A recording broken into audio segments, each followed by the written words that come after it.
Michael had been working as a maintenance technician aboard the Celestial Harmony, a diplomatic vessel that ferried dignitaries between human and alien worlds. For exactly 3 years, when his life changed forever.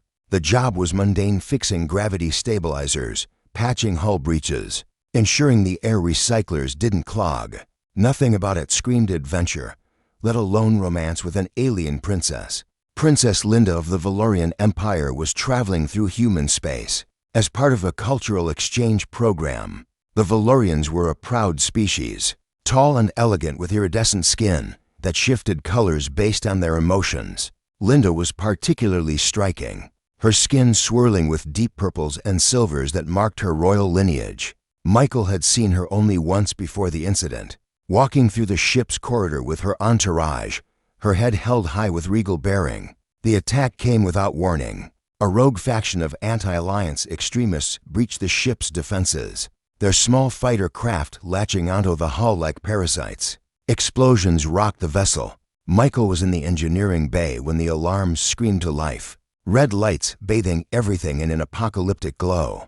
All personnel to emergency stations. The captain's voice crackled through the comm system. Michael grabbed his toolkit and ran toward the breach, knowing that someone had to seal the compromised sections before the entire deck decompressed. What he didn't expect was to find Princess Linda trapped in a collapsed corridor, a massive support beam pinning her leg, her normally composed features twisted in pain.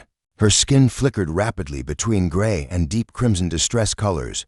Michael had learned. Her guards were nowhere to be seen, likely cut off by the explosion.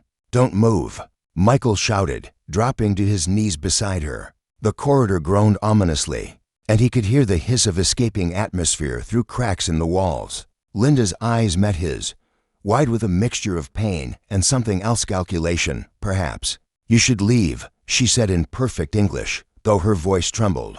"The corridor will collapse completely in moments." "Not happening, Your Highness." Michael wedged his plasma cutter under the beam, activating it at minimum intensity. Too much power, and he'd sever the structural supports entirely. Too little, and they'd both die when the air ran out. The beam began to glow orange, then white. Sweat poured down Michael's face as he worked, every second an eternity. Linda watched him with those alien eyes, her skin gradually shifting to a softer blue curiosity mixed with something warmer. "What's your name?" she asked quietly. "Michael. Maintenance tech, 3rd class." He grunted as the beam finally gave way enough for him to lever it up. "Can you move?" She tried, wincing. "My leg," without hesitation. Michael scooped her into his arms. She was lighter than he expected despite her height, and her skin was surprisingly warm against his. He ran, his lungs burning as the oxygen levels dropped. Linda clutched against his chest. Behind them, the corridor imploded with a shriek of tearing metal. They made it to the emergency bulkhead just as it sealed, both gasping for breath on the safe side. "You saved my life," Linda whispered, her skin now a brilliant gold that Michael would later learn meant profound gratitude.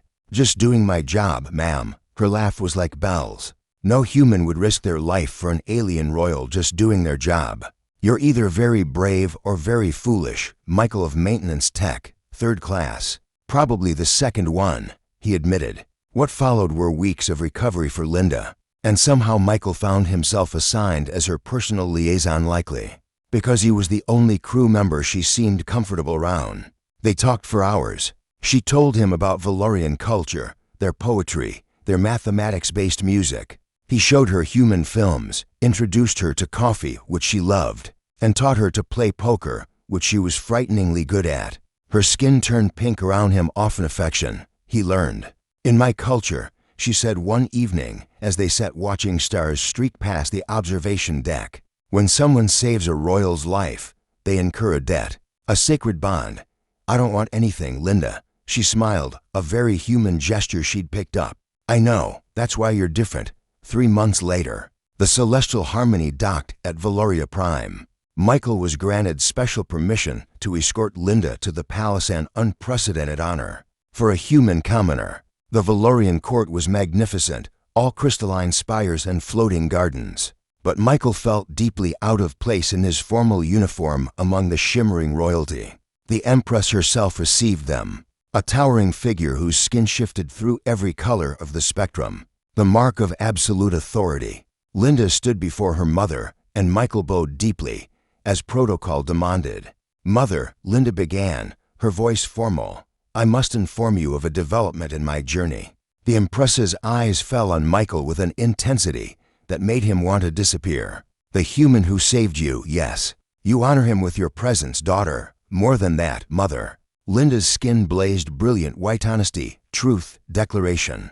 She turned to Michael, reaching for his hand. "When I speak to my people, when I tell them of my rescue, I will say this: my husband saved me." Michael's brain short-circuited. "You're what?" The Empress's skin turned a shocked silver, then slowly, incredibly, shifted to warm gold. "The life debt bond. You accepted it, daughter." "I offered it." He accepted through his actions and his companionship.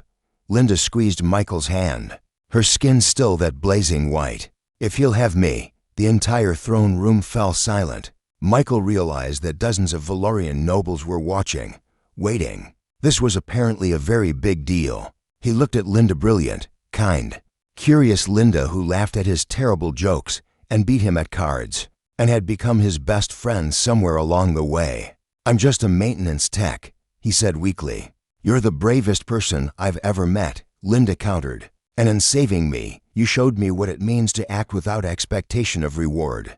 That's more royal than any title." Michael took a deep breath. Somewhere in the back of his mind, he thought about all the impossibilities, all the logical reasons to say no.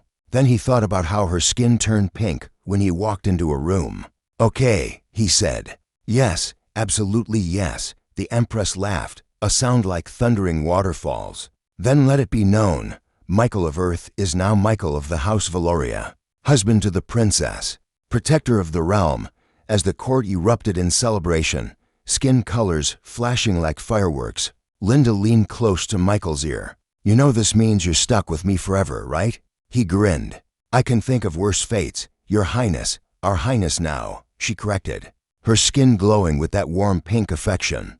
And Michael, former maintenance tech third class, realized that sometimes the best adventures came from simply doing the right thing, even if it meant talking to your mother-in-law while your alien princess wife casually referred to you as her husband before. You'd even had a first date, but that was humanity for you. They didn't do anything by halves.